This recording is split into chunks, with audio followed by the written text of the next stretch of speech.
नमस्कार, मैं हूं मयूरिका और वीएनएम टीवी पर आप मेरे साथ देख रहे हैं मुद्दे की बात। वक़्फ़ बिल में संशोधन। दोनों सदनों में से बड़ी आराम से ये बिल पास हो गया और राष्ट्रपति ने भी उस पर मोहर लगा दी, जिसके बाद ये जो संशोधन था वो विधेयक यानी कानून बन गया और उसके बाद शुरू हुआ विरोध। कई राज्यों में विरोध हुआ और जमकर विरोध हुआ, लेकिन पश्चिम बंगाल के मुर्शिदाबाद में ये जो विरोध है वो दंगों में तब्दील हो गया। और इसीलिए जब से विरोध हो रहा है तब से और आज जब सुप्रीम कोर्ट ने लगातार इस मामले पर सुनवाई भी जारी रखी है, सरकार को 7 दिन का समय भी दिया है और तब तक कोई स्टे लगाने से भी इनकार किया है। वक़्फ़ बिल में संशोधन, पहले तो वक़्फ़ बिल में संशोधन करने के लिए काफ़ी वक़्त लगा, काफ़ी उसका विरोध हुआ, काफ़ी सदन में चर्चा चली और उसके बाद आखिरकार जैसे-तैसे उस बिल को, उस संशोधन को पारित करा लिया गया और उसके बाद कहीं न कहीं देश भर में एक अलग-सा माहौल, एक विरोध का माहौल देखने मिल रहा है। जो भी मुस्लिम संगठन से जुड़े लोग हैं, वो कह रहे हैं कि ये हमारी धार्मिक संपत्ति पर नज़र गड़ाने का सरकार का दावा है। वहीं जो लोग हैं, सरकार में बैठे हैं, उनका कहना है कि वक़्फ़ बोर्ड के पास जिस तरह की संपत्ति है, आर्मी और रेलवे के बाद सबसे ज़्यादा संपत्ति, उस पर कहीं न कहीं निगरानी रखना ज़रूरी है और ऐसे में दोनों पक्षों के बीच लगातार झड़प चल रही है और ये दंगों में तब्दील हो गई है। पिछले कई दिनों से पश्चिम बंगाल के बहरामपुर और मुर्शिदाबाद से जो तस्वीरें आ रही है, वो कोई भी देश को ना अच्छी लगे, ना पसंद आए, उस तरीके की तस्वीरें हैं। लोग पलायन कर रहे थे और अब जैसे-तैसे वहाँ मामला सुलझ तो रहा है, लेकिन अब आरोप और प्रत्यारोप का दौर शुरू हो गया है। वहाँ की मुख्यमंत्री ममता बनर्जी केंद्र पर आरोप लगा रही है कि वहाँ दंगे भड़काने में बांग्लादेशी कनेक्शन था और हमें केंद्र सरकार जो है सुरक्षा नहीं दे पाई। उन्होंने गृहमंत्री अमित शाह पर भी आरोप लगाया है कि इन्हें कंट्रोल में रखा जाए। वहीं केंद्र जो है वो वहाँ की सरकार पर आरोप लगा रही है। आरोप चाहे किसी पर भी लगे, लेकिन देश के लोगों की जान जब जाती है तो उस पर चर्चा और विमर्श करना ज़रूरी है। आज इसी मुद्दे पर चर्चा करेंगे कि आखिरकार पश्चिम बंगाल को और देश भर में जिस तरह का विरोध हो रहा है, क्या वो कोई साजिश है देश में दंगे भड़काने की? उस पर चर्चा होगी और चर्चा के लिए कुछ खास मेहमान मेरे साथ जुड़े हुए हैं। सबसे पहले आपको उनसे रूबरू करवा देती हूँ और उसके बाद मेरे मन में जो सवाल है, आप सबके मन में जो सवाल है, वो जानने और समझने की कोशिश करेंगे कि आखिरकार देश को सुलगाने की साजिश कर कौन रहा है? भारतीय जनता पार्टी की ओर से शैलेश परमार जी मेरे साथ जुड़े हैं। शैलेश जी, चर्चा में आपका स्वागत है। कांग्रेस पार्टी की ओर से सागर शाह मेरे साथ जुड़े हुए हैं। सागर जी, आपका भी बहुत-बहुत स्वागत है। और पॉलिटिकल एनालिस्ट के रूप में प्रद्युमन सिंह सरवैया जी हमारे साथ जुड़े हैं। प्रद्युमन सिंह जी, आपका भी बहुत-बहुत स्वागत है। चलिए, जैसे कि रूलिंग पार्टी से बिलॉन्ग करते हैं शैलेश जी और शैलेश जी से जानेंगे। सबसे पहले 2-2 मिनट आप सभी का इस मुद्दे पर वक़्फ़ में संशोधन का जो मामला चल रहा है उससे लेकर जब अब संशोधन हो चुका है, तब देश में जो स्थिति है, उस पर 2-2 मिनट चर्चा करेंगे और फिर सवाल-जवाब के दौर के साथ इस चर्चा को आगे बढ़ाएँगे। शैलेश जी क्या कहेंगे? वक़्फ़ में संशोधन हुआ और कहीं न कहीं मुस्लिम संगठनों का जो विरोध है देश भर में देखने मिल रहा है, उसके बाद भी जो स्थिति अब बनी हुई है, उस पर क्या कहेंगे? पहले तो वक़्फ़ कानून जो आया है, उनके बारे में पहले तो जो गलतफ़हमियाँ फैलाने की कोशिश कांग्रेस और उनके साथी पक्ष सभी लोग कर रहे हैं, वही गलत बात है क्योंकि वक़्फ़ जो है, वो धर्मादा है और वो जो धर्मादा चैरिटी से हो रहा है, तो चैरिटी से जो धर्मादा हो रहा है, कोई पहुँचे हुए कोई मुस्लिम बिरादर है, वो उसकी संपत्ति देता है, तो वो संपत्ति गरीब मुस्लिम को बाँटने के लिए दे रहे हैं।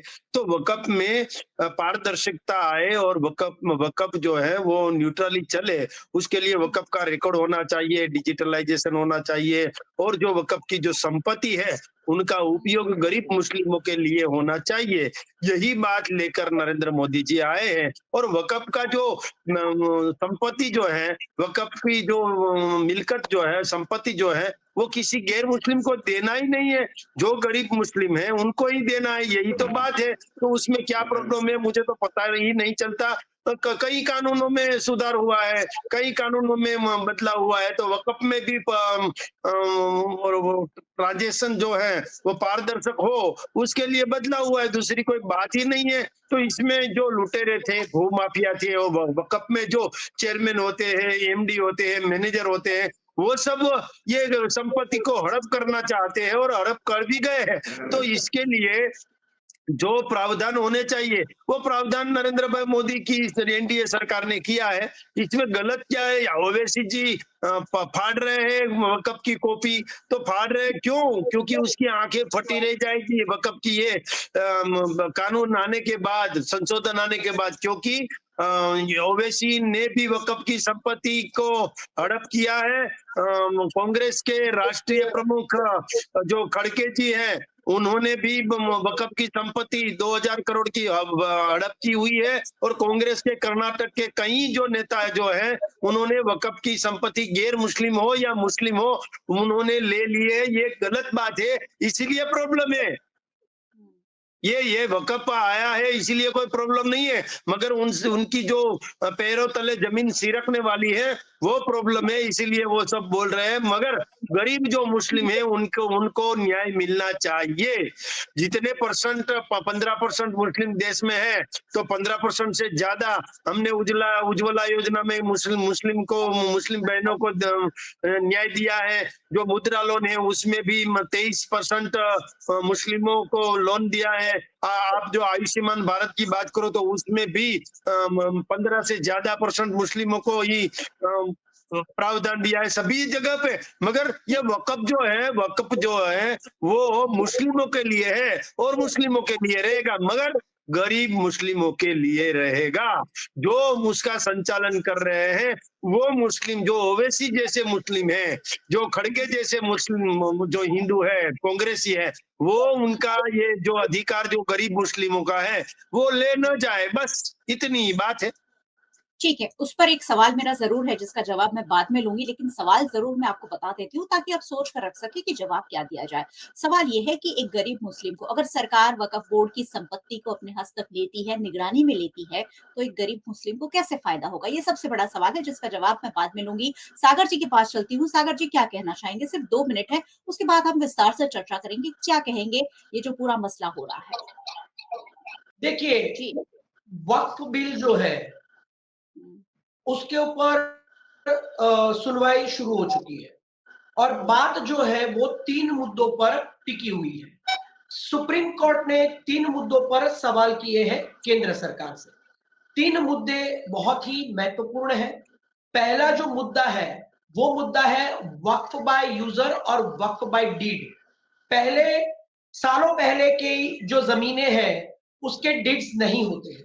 तो उस पर एक हुँ, सवाल किया गया है कि अगर आप वक्फ बाय डीड कर रहे हो अभी, तो पुरानी जो जमीन है, उसके डीड्स या दस्तावेज या डॉक्यूमेंट्स नहीं होंगे। तो उस पर क्या किया जाए?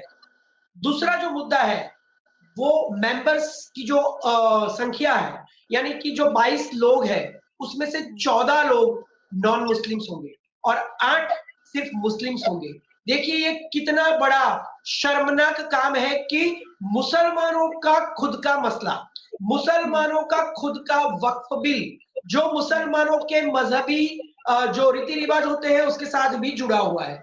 उसके अंदर जो मेंबर्स की संख्या है उसमें अल्पसंख्यक, देश के अल्पसंख्यक खुद अल्पसंख्यक बन चुके हैं। और तीसरा हुँ, मुद्दा है मैजिस्ट्रेट, यानी कि जो हुँ, कलेक्टर से उनको सबसे ज्यादा जो ओहदे के हिसाब से जो ताकत, जो पावर दी गई है, जिसके तहत बहुत सारी समस्याएं हो सकती है। और चौथा हुँ, एक सवाल किया गया है कि जिस तरह से वक्फ बिल के अंदर मुस्लिम ये जो वक्फ बिल है, जो बोर्ड है, उसके अंदर जैसे नॉन मुस्लिम्स लोगों को एंटर किया गया है, क्या हिंदू ट्रस्ट, हिंदू मंदिर के जो ट्रस्ट होते हैं, धार्मिक जो कमिटियां होती है, क्या उसके अंदर नॉन हिंदू लोगों को एंट्री दी जाएगी कि नहीं? अब रही बात दंगों की, अब इसका विरोध पूरे भारत में मुसलमान करने वाले हैं और उन्होंने हुँ, ये कह भी दिया है कि आगे आंदोलन भी होगा।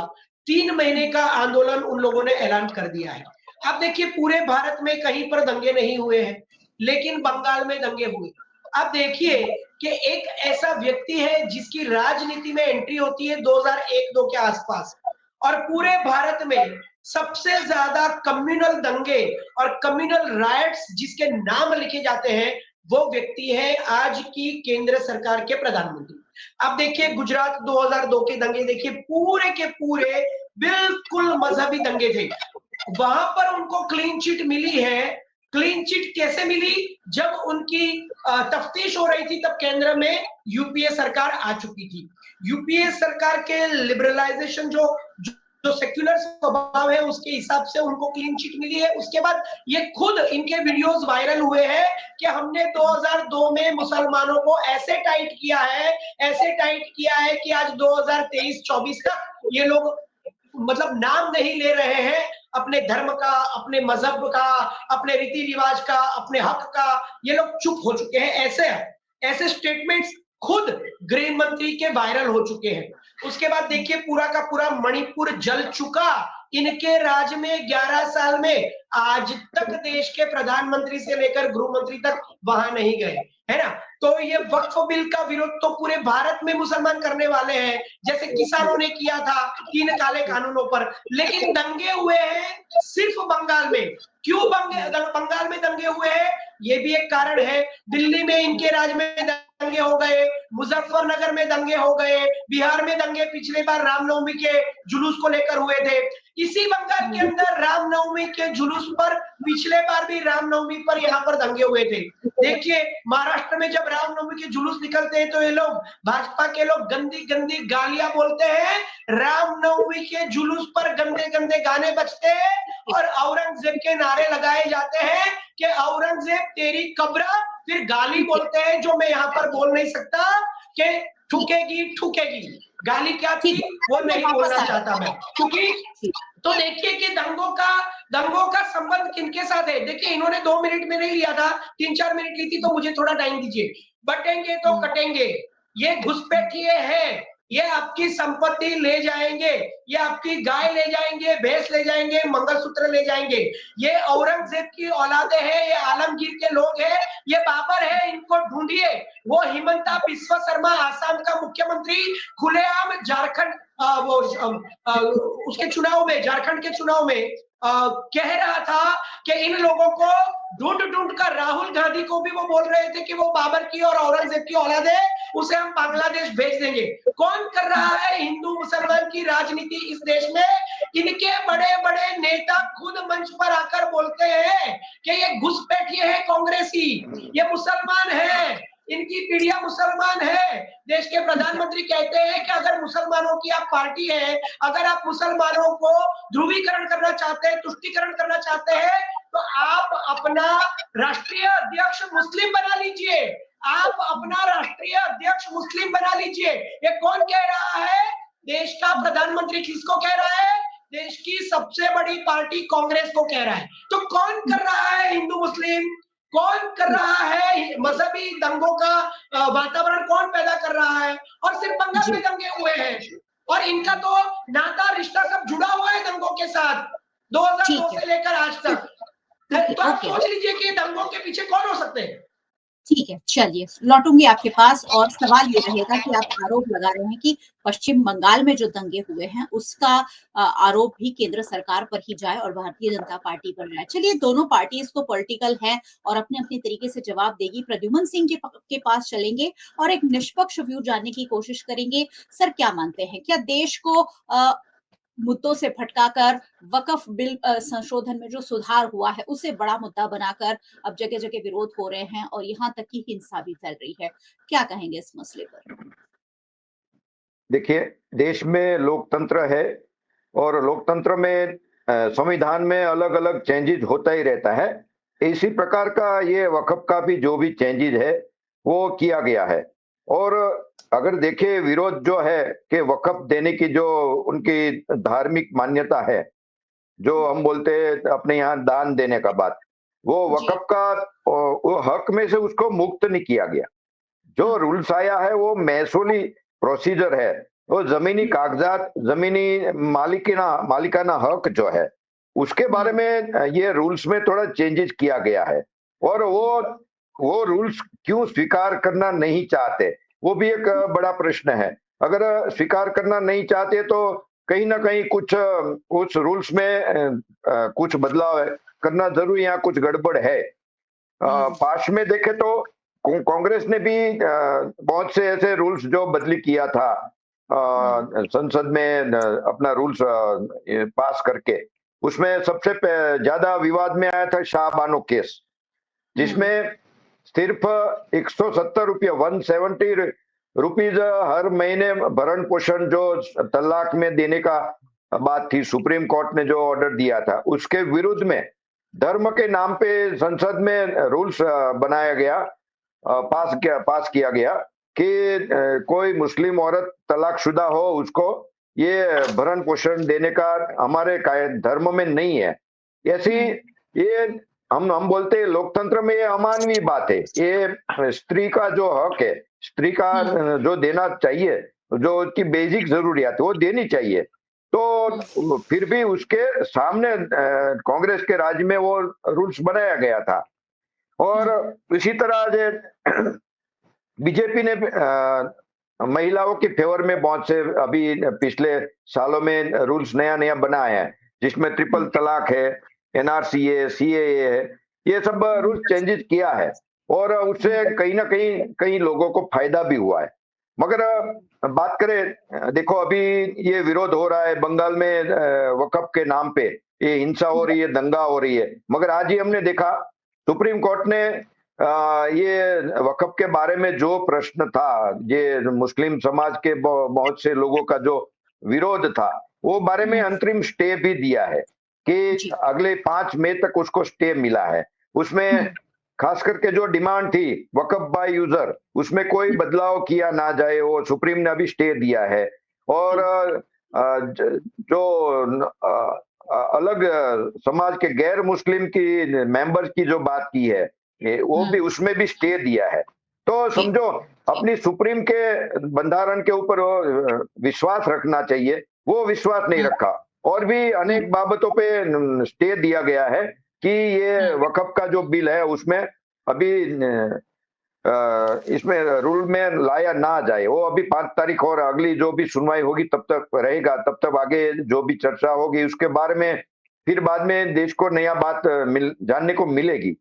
मगर अभी हम जो देख रहे हैं ये विरोध की बात, जो बांग्लादेश में देख रहे हैं बारी बारी ये विरोध हो रहा है, तो हिंदुओं को हिंसा कर रहे, हिंदू वहीं से पलायन हो रहे हैं।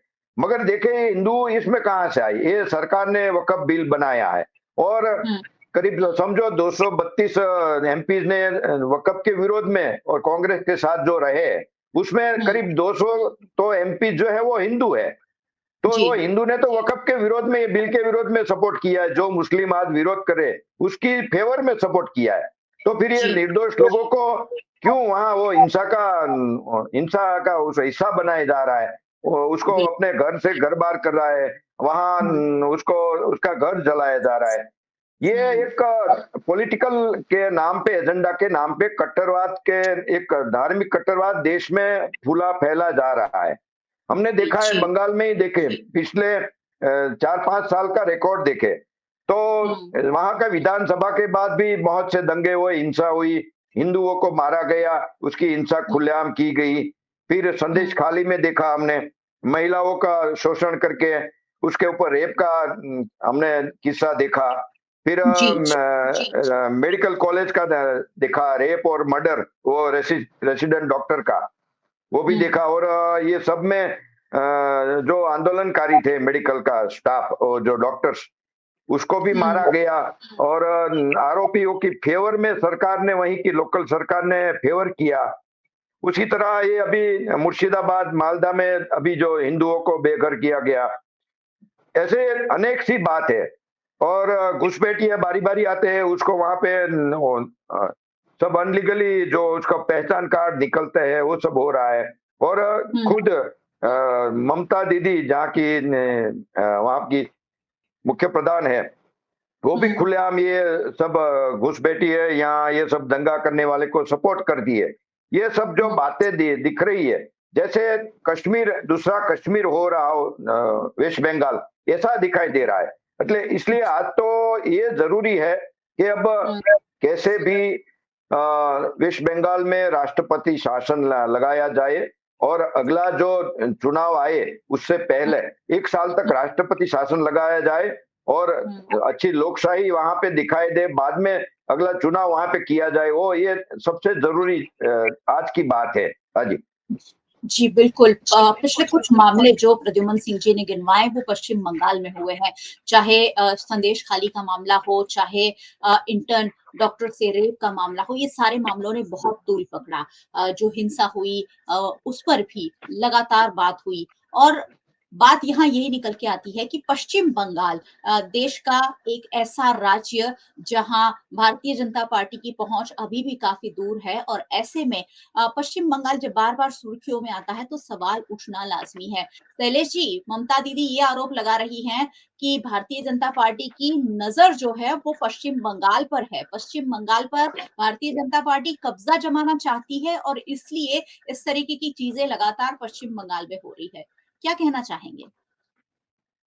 वक्फ बिल जो आया, वक्फ अधिनियम जो आया, वो जो जब आया तब कोई ये वहाँ इलेक्शन था और ये आया है और वहाँ ये पश्चिम बंगाल में दंगे होंगे ऐसा सोचकर आया है, ऐसी बात नहीं है। तो जो ऑनलाइन पोर्टल बनाने की बात है, पारदर्शिता लाने की बात है, आर्टिकल 26 जो है वो धार्मिक स्वतंत्रता का अधिकार जो है उसका आनंद न हो, ये सब बात है। मगर वक्फ अमेंडमेंट बिल 2024 में आया, 25 में अभी पास हुआ, तो उससे पहले 5 बार ये अमेंडमेंट आया था। कांग्रेस के समय में भी अमेंडमेंट हुए थे, तो कांग्रेस के समय में अमेंडमेंट हो तो कोई प्रॉब्लम नहीं है। मगर मुझे ये पता नहीं चलता कि ये जो वक्फ है, वक्फ जो मिल्कत सभी है, जो पैसा है, तो अभी तक हमने देखा है तो वक्फ में 12,000 करोड़ की आय होनी चाहिए।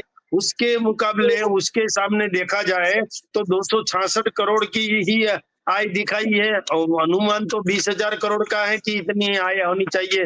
तो ये सब आय आएगी, वक्फ अच्छा होगा, वक्फ पारदर्शक होगा, वक्फ जो बोर्ड है और वक्फ की जो मिल्कत है उसका अच्छा नजरिया होगा, तो क्या होगा, तो उससे कोई हिंदू या कोई गैर मुस्लिम या कोई अन्य जो है बौद्ध जैन, इनको लाभ होगा? नहीं, ये जो लाभ होगा, नरेंद्र भाई मोदी की मंशा क्या है कि उनकी मंशा इतनी ही है कि कोई भी सांप्रदाय धर्म का गरीब हो उसको ज्यादा से ज्यादा मिलना चाहिए।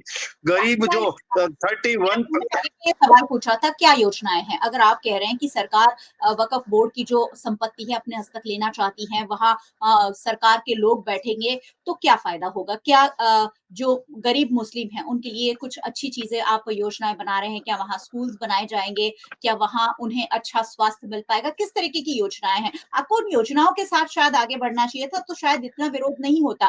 क्या योजनाएं लेकर सरकार आगे बढ़ रही है कि हम जो गरीब मुस्लिम हैं उनके लिए क्या करने जा रहे हैं? देखो, ये वक्फ जो है वो चैरिटी है, कोई धर्म के साथ इसको जोड़ना नहीं चाहिए। जो चैरिटी है वो चैरिटी तो चैरिटी कमिश्नर के तहत और कलेक्टर जो डिस्ट्रिक्ट मजिस्ट्रेट है उसके तहत ही उनका रजिस्ट्रेशन होता है। तो ये जो संपत्ति जो है वक्फ की संपत्ति का हमने ब्यौरा निकाला सरकार ने, तो पता चला कि 1 लाख करोड़ से ज्यादा की आवक हो सकती है। तो उनसे ये 1 लाख करोड़ की आवक होती है उनकी मिल्कतों से, उनकी संपत्तियों से। तो जो आय आएगी, जो इनकम होगी, उससे क्या होगा, गरीब मुस्लिम जो है उनके लिए स्कूल बनेगी, गरीब मुस्लिम है उनको पैसा दिया जाएगा, बिजनेस के लिए पैसा दिया जाएगा, गरीब मुस्लिम जो है तो पंचर की दुकान में नहीं रहेगा, गरीब मुस्लिम जो है तो पढ़ने जाएगा, गरीब मुस्लिम के लिए हॉस्टल की सुविधा हो सकेगी। ये तो आप कह रहे हैं, क्या संशोधन में, क्या कानून आपने जो बनाया इसमें ये सारी बातें शामिल की गई है? हाँ, शामिल है। मैं तो यही कहना चाहता हूँ कि वक्फ में सुधार आने के बाद कांग्रेस को कोई गैर फायदा नहीं है और भारतीय जनता पार्टी को कोई फायदा नहीं है, क्योंकि पार्टियों के लिए ये नहीं है, ये मुस्लिम बिरादर जो मुस्लिम है, ये संगठन के पास जो पैसा है वो मुस्लिमों का पैसा है। वो मुस्लिम जो सवर्ण जो ज्यादा से ज्यादा पैसे वाले जो मुस्लिम हैं, उन्होंने अल्लाह के नाम पे दिया है, वो वापिस लिया जा सके नहीं। तो दिया जो दिया गया है वो उसकी संपत्ति ही दी गई है। कोई सरकारी संपत्ति तो दे नहीं सकता, पड़ोसी की संपत्ति भी दे नहीं सकता, पड़ोस की संपत्ति। तो उन्होंने दिया है, तो उन्होंने इसलिए दिया है कि अल्लाह ने माना है, मोहम्मद पैगंबर साहब ने भी माना है कि जो कुरान में भी लिखा है कि जो भी आप दोगे तो वो लिखित स्वरूप में या किसी को साथ में रख के दो। तो ये किसके लिए दी है कि गरीब मुस्लिमों को जो है वो ऊपर आए।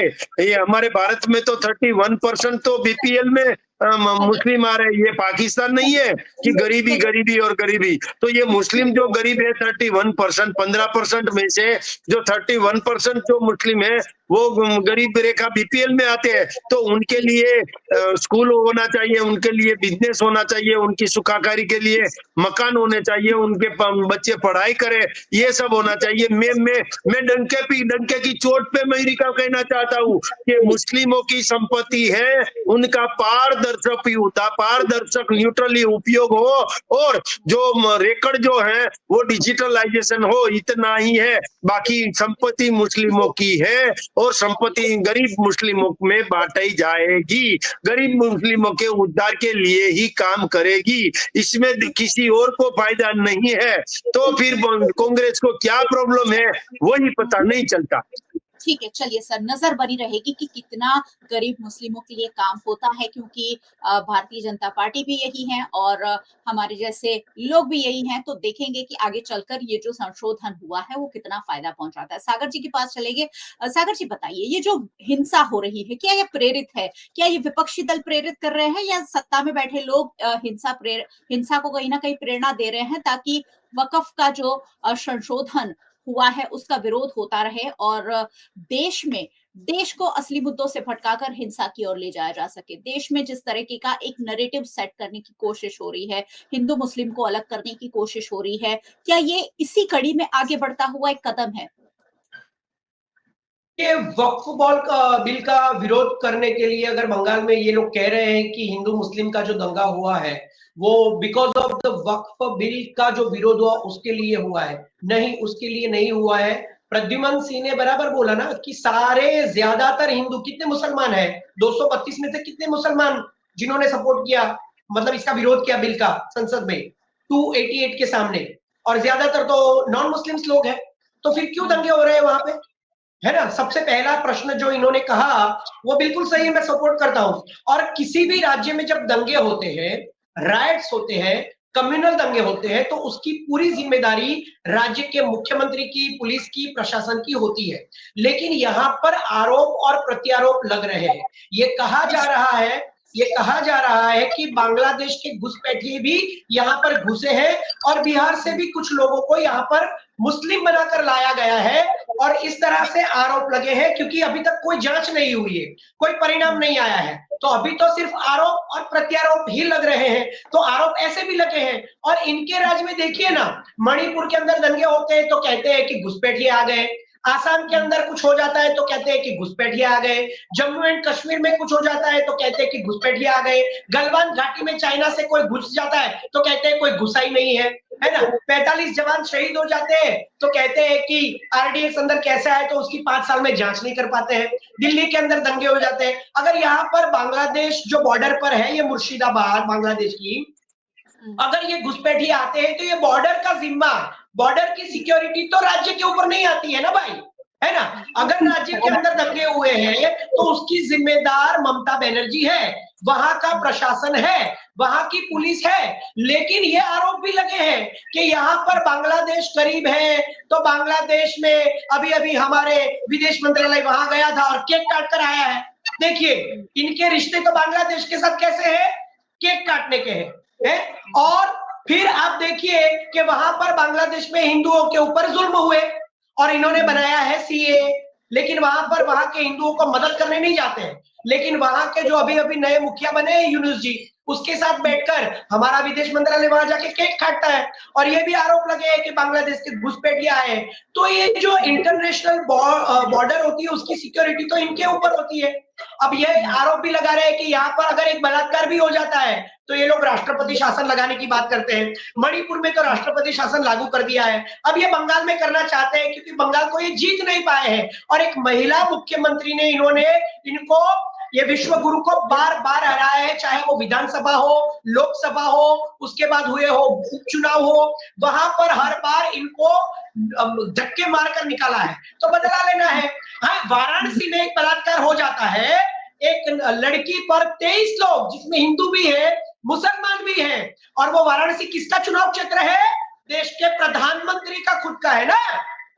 वहां पर बलात्कार हो जाता है एक लड़की पर, 23 लड़के एक हफ्ते तक बलात्कार करते हैं, और वो मुख्यमंत्री कहता है कि मैं लातों के भूतों को बातों से नहीं बनाऊंगा लेकिन लातों से बनाऊंगा। बटोगे तो कटोगे कहने वाला मुख्यमंत्री भी चुप है। वहां पर एक और लड़की कासगंज की, उस कासगंज की लड़की पर 10 लोगों ने बलात्कार किया, उसमें एक भारतीय जनता पार्टी का नेता अखिलेश प्रताप सिंह है, और वो स्टेटमेंट क्या देता है? मुझे तो ऐसे बलात्कार करने में मजा आता है और ऐसे काम तो मैं करता रहता हूं। तो ये यूपी के अंदर, उत्तर प्रदेश में जहां डबल इंजन की सरकार है, जहां हिंदू सम्राट योगी आदित्यनाथ है, जहां विश्व गुरु नरेंद्र मोदी है, उनके चुनाव क्षेत्र है, वहां पर एक नाबालिग लड़की पर 23 लड़के एक हफ्ते का बलात्कार करते हैं। वहां पे राष्ट्रपति शासन नहीं लागू होता है, लेकिन बंगाल में एक बलात्कार को मुद्दा बनाया जाता है, संदेश खाली को मुद्दा बनाया जाता है, मुर्शिदाबाद को मुद्दा बनाया जाता है, रामनवमी के जुलूसों को मुद्दा बनाया जाता है। और ये हो रहा है पिछले 5 साल से, कोरोना के वक्त चुनाव जीतने के लिए, जब कोरोना पीक पर था, ये सारे लोग लाखों करोड़ों की रैलियां कर रहे थे मुंह पर बिना मास्क के। तब से लेकर बंगाल में ये कम्युनल राइट्स लगातार हो रहे हैं। उसके पहले ये 13-14 साल से ममता जी का राज है, उसके पहले 32 साल लेफ्ट वालों का राज था। दंगे होते हैं वहां पे, लेकिन इतने एक्सट्रीम कम्युनल राइट्स बंगाल में पिछले 6 साल से सबसे ज्यादा हो रहे हैं। जो नाम इन्होंने बोले वो सारे दंगे इनके राज में हुए। जैसे मैंने कहा, गुजरात 2002 से शुरू हुआ है, मणिपुर जम गया, हरियाणा में नूह में दंगे हुए, मुजफ्फरनगर में हुए, दिल्ली के दंगों में तो इनके नेताओं ने बोला मारो गोली सालों को, और वो कपिल मिश्रा के ऊपर भी सुप्रीम कोर्ट ने फटकार लगाई है। तो कौन है दंगेबाज? कौन कर रहा है हिंदू मुसलमान? कौन कपड़े देख रहा है मुसलमान के? कौन मुसलमान का खाना देख रहा है? कौन देख रहा है? मुझे बताइए। देश के प्रधानमंत्री, देश की सबसे बड़ी दूसरी पार्टी जो 140 साल पुरानी है, उसको कहते हैं कि आप अपने अध्यक्ष को मुसलमान बना दीजिए। मैं कहना चाहता हूं कि आप तो कहते हैं ना सालों से कि जवाहरलाल नेहरू का परिवार मुस्लिम है, फिरोज गांधी नहीं है, फिरोज खान है, तो हमने तो इस देश के मुसलमान प्रधानमंत्री भी बनाए हैं आपके कहने पर, और आप हमें सलाह दे रहे हैं, आप हमें सलाह दे रहे हैं कि हम मुसलमान अध्यक्ष बना लें। आप हमें मुसलमान की पार्टी कहते हैं, आप जवाहरलाल नेहरू को मुसलमान कहते हैं, आप राहुल गांधी को मुसलमान कहते हैं, आप कांग्रेस को कांग्रेस कहते हैं, आप राजीव गांधी को मुसलमान कहते हैं, तो ये सारे प्रधानमंत्री बन चुके हैं। आप क्या बोल रहे हैं? अपना मानसिक संतुलन ठीक कीजिए, और बोलने की जो भाषा है उस पर लगाम लगाइए। आप जो बोलते हैं ना, उससे ये पता चलता है कि आपका मानसिक संतुलन खराब हो चुका है। कभी आप कांग्रेस को मुसलमान की पार्टी कहते हैं, कांग्रेस के प्रधानमंत्री को मुसलमान कहते हैं, और अभी आप सलाह दे रहे हैं कि मुसलमान अध्यक्ष बना दीजिए। तो आपके कहने के हिसाब से तो अपने देश के प्रधानमंत्री मुसलमान बनाए हैं ना। चलिए ठीक है। ये बात हम पश्चिम बंगाल की हिंसा तक ही सीमित रखें, क्योंकि फिलहाल बात हो रही है वक्फ बिल में जो संशोधन हुआ है। आखिरी सवाल मैं प्रद्युमन सिंह जी से लूंगी। सर, क्या कहना चाहेंगे? ये सियासी मुद्दा बन चुका है, क्योंकि वक्फ में सुधार होना चाहिए था, अगर हुआ है तो उसके परिणाम क्या आएंगे वो आने वाला वक्त बताएगा, और देश के लोग मिलकर तय करेंगे कि उस पर आगे क्या करना है, कौन सी सरकार को चुनकर लाना है। लेकिन क्या ये फिलहाल सियासी मुद्दा बनाया जा रहा है? क्या पश्चिम बंगाल जीतने का, या फिर ममता बनर्जी को ये लग रहा है कि पश्चिम बंगाल मेरे हाथ से छूट रहा है और इसलिए ये दंगे करवाए जा रहे हैं? आखिरकार किसका फायदा होता हुआ दिख रहा है इस पश्चिम बंगाल के दंगों से? जी, वैसे तो वक्फ की बात करें तो वक्फ में सुधार तो पहले भी हुआ है। जो पुराना वक्फ था वो तो सुप्रीम में भी जा नहीं सकते थे, उसकी वक्फ की कमिटी उसका निर्णय करती थी। इसमें तो सुप्रीम में जा सकते हैं और आज उसका पहले हमें उसका रिजल्ट भी आया है कि सुप्रीम ने अभी 5 मई तक का स्टे भी दिया है। इसलिए जी, ये सुधार है, ऐसा सुधार में कोई विवादास्पद नहीं है। मगर उसके पीछे की जो मंशा है वो कुछ अलग एजेंडा है, उसके पीछे जो पॉलिटिकल है और कट्टरवाद की जो बात है वो है। मगर जी, इससे पहले मैं एक बात बता दूं, तो ये जो सरकार का मेंबर रखने की बात है नया वक्फ बिल में, वो नहीं होना चाहिए, मेरा एक पर्सनल रिव्यू है।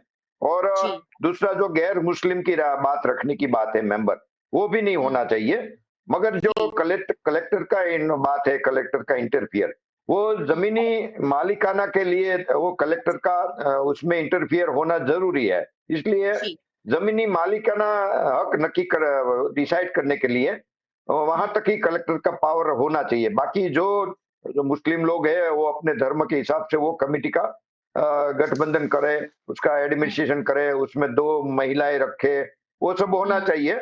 और अगर जरूरत पड़े कोई भी वक्फ प्रॉपर्टी का बारे में, तो सुप्रीम कोर्ट, हाई कोर्ट उसका द्वार खड़खड़ा सकते हैं, ऐसा होना बिल्कुल, चाहिए। जी, मगर बिल्कुल, देखिए अभी जो ये हुँ, दंगे हो रहे हैं, उससे पहले हुँ, भी एक इससे इससे अंदर भी एक गहरी चाल है।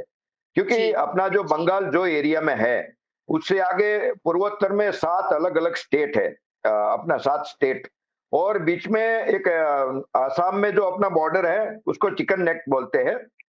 हुँ, वो पतला सा एरिया है वो बॉर्डर का, उसको हुँ, वहां से भारत का तोड़ के, तो उसका प्लानिंग ऐसा है, जो अपना देश विरोधी लोग हैं, धर्म के आधार पर चलते हैं, वो हुँ, बांग्लादेश के साथ जोड़ के यहाँ चाइना का सपोर्ट लेके भारत के टुकड़े करने का एक पूरा एजेंडा है। इसीलिए ये जो दंगे हो रहे हैं, क्यों हुँ, हिंदू भाग जाए अपने विस्तार छोड़ के, हुँ, ज्यादा से ज्यादा विस्तार मुस्लिम समाज का हो जाए। इसीलिए हमने देखा है बंगाल में पिछले 15 साल में, जो हुँ, आज बंगाल में 35% मुस्लिम है हुँ, पॉपुलेशन, जो 2011 में करीब 15-17% था, आज डबल हुआ है। वो जी, वही हिसाब से जब जो पॉपुलेशन बढ़ रहा है, जो एक प्लानिंग के तहत बढ़ रहा है, और आसाम हुँ, में भी बढ़ रहा है। और इसी हुँ, तरह जो अभी बांग्लादेश में जो सब चेंजेस हुए हैं, उसी तरह ये हुँ, राष्ट्र के सामने एक पूरा षड्यंत्र है। ये दंगा तो एक सिर्फ बहाना है, दिखावा है। ये तो हुँ, जिसको बोलते हैं एडवर्टाइज है। पूरा पिक्चर हुँ, अभी बाकी है। इसीलिए हुँ, पूरे राष्ट्र को, पूरे समाज को, जो राष्ट्र की रक्षा चाहते हैं, उसको हुँ, जागरूक होना है। आज के समय की बिल्कुल जरूरियात है। उसमें कोई जी, राज की बात नहीं है, ना तो कोई जी, मोदी है, ना तो कोई राहुल गांधी है। अगर देश हुँ, रहेगा तो राहुल गांधी रहेगा या मोदी जी रहेंगे, कोई भी रहेगा। जी, अगर देश ही नहीं रहेगा, हम देखते हुँ, हैं पैलेस्टाइन की हालत देखिए, हमास की देखिए, और तुर्की हुँ, तुर्की के देखिए, ये सब जो है वही हुँ, विचारधारा, उसका वही झंडा, वही सोच, वो सब जी, यहाँ अपने हिंदुस्तान में दिखाई दे रहा है। ये अपना राइट, लोकतंत्र है, ये इसके हुँ, लिए कैंसर के समान है ये विचारधारा। ये हुँ, विचारधारा कहाँ से आती है, क्यों फैल रही है, कैसे फैल रही है, उसको कैसे रोक सके, वही हुँ। अगला अपने देश का और अपने हर एक नागरिक का एजेंडा होना चाहिए। हाँ जी। बिल्कुल, बिल्कुल, यहाँ बहुत सटीक बात कही है कि देश होगा तब जाकर पॉलिटिकल पार्टीज़ होगी और पॉलिटिकल पार्टीज़ के लीडर होंगे। यानी यहाँ बहुत बड़ा रोल मोदी जी का या राहुल गांधी का नहीं है, यहाँ बहुत बड़ा रोल देश के नागरिकों का है कि आँख, नाक, कान खोलकर सोचिए और समझिए कि क्या हो रहा है। कौन-सा दंगा, कौन-सी पार्टी को फ़ायदा पहुँचा रहा है, ये सोचना, समझना बहुत ज़रूरी है और बहुत आसान है। आप पढ़िए, आप अलग-अलग प्लेटफ़ॉर्म्स देखिए, आपको पता चलेगा कि आखिरकार देश में होने वाला हर एक कोई ना कोई एंगल लेकर आता है। हर एक मूव जो होता है पॉलिटिकल पार्टीज़ की ओर से, चाहे कांग्रेस हो, चाहे विपक्षी दल हो, चाहे भारतीय जनता पार्टी हो, हर कोई विपक्षी दल या सत्ताधारी पार्टी, उनका हर एक मूव कोई ना कोई एजेंडा के साथ होता है और ऐसे में देश के नागरिक को संभलने की, समझने की ज़रूरत है। सागर भाई मेरे पास वक़्त नहीं है लेकिन मैं बहुत कम वक़्त आपको दे सकती हूँ। अगर आप कुछ जोड़ना चाहते हैं तो बहुत कम शब्दों में प्लीज़ बताइए? 3 बातें हैं छोटी-छोटी, मैं शॉर्ट में कह दूँगा। देखिए, इस देश में जब वक़्फ़ का 2013 में जब कानून बना था, तब भारतीय जनता पार्टी के सारे बड़े बड़े नेता उस कानून के साथ समर्थन में थे, तो ये तो क्लियर हो गया। अब दूसरी बात, कांग्रेस कुछ भी नहीं कर रही है, ना तुष्टीकरण कर रही है, ना मुसलमानों को चढ़ा रही है। क्यों? मैं उसका सबूत देता हूं आपको। सबसे पहले जब देश में कोई भी कायदा बनता है, तब वो कायदा अगर किसी कम्युनिटी को कंसर्न करता है, अगर वो कम्युनिटी बहुत बड़ी तादाद में है, तो उसके साथ बातें होनी चाहिए। देखिए, सबसे पहला उदाहरण किसानों का था। अब किसान तो मुसलमान नहीं है ना, तो किसानों के लिए जो 3 काले कानून आए, तो किसानों को नहीं पूछा गया, तो किसानों ने विरोध किया था, कांग्रेस ने विरोध नहीं किया था। किसान रेडी नहीं थे उस कानून को एक्सेप्ट करने के लिए। और जब देश के नागरिक इतनी बड़ी तादाद में, मेरी बात सुनिए, अगर विरोध कर रहे हैं, तो कांग्रेस तो सेक्युलर पार्टी है, कांग्रेस का तो नाम ही सेक्युलर और डेमोक्रेटिक पार्टी है। जब इतनी बड़ी तादाद में किसानों ने विरोध किया, तो कांग्रेस ने किसानों को सपोर्ट किया, क्योंकि कांग्रेस, किसान देश के नागरिक है। देश के नागरिक की बात अगर सरकार नहीं सुन रही है, तो देश की विपक्षी पार्टी तो सुनेगी। अगर किसानों को वो बिल मंजूर होते, तो क्या कांग्रेस कुछ कर सकती थी? नहीं कर सकती थी। लेकिन किसानों को ही बिल मंजूर नहीं थे, तो वापस लेने पड़े। आज जब 20 करोड़ मुसलमानों को ये मंजूर नहीं है, तो नहीं, एक सेकंड पूरा कर लेने दीजिए, पूरा हो रहा है। अगर 20 करोड़ मुसलमान तैयार नहीं है, अगर 20 करोड़ मुसलमान तैयार नहीं है और सरकार उनकी बात नहीं सुन रही है, तो स्वाभाविक है कि देश की सबसे बड़ी पार्टी जो विपक्ष में है, विपक्ष का तो ये मतलब उसकी रिस्पॉन्सिबिलिटीज है कि देश के नागरिकों को सुने। अगर देश के 20 करोड़ मुसलमान इस वक्फ बिल से एग्री नहीं है, उनको संतोष नहीं है, वो सरकार के खिलाफ अगर आंदोलन कर रहे हैं, तो क्या कांग्रेस भी उनके खिलाफ जाएगी?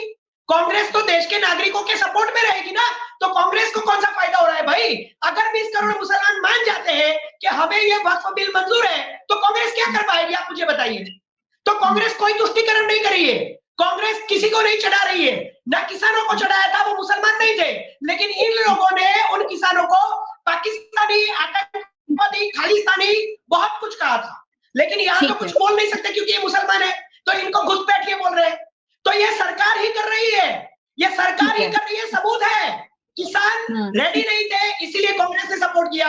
मुसलमान 20 करोड़ रेडी नहीं है, इसीलिए कांग्रेस सपोर्ट कर रही है। कांग्रेस कहीं तुष्टीकरण नहीं कर रही है, कांग्रेस विपक्ष है, कांग्रेस की रिस्पॉन्सिबिलिटी से आवाज उठाना, और देश के इतनी बड़ी तादाद के नागरिक अगर रेडी नहीं है सरकार की बात मानना, तो कांग्रेस उनको सपोर्ट करेगी।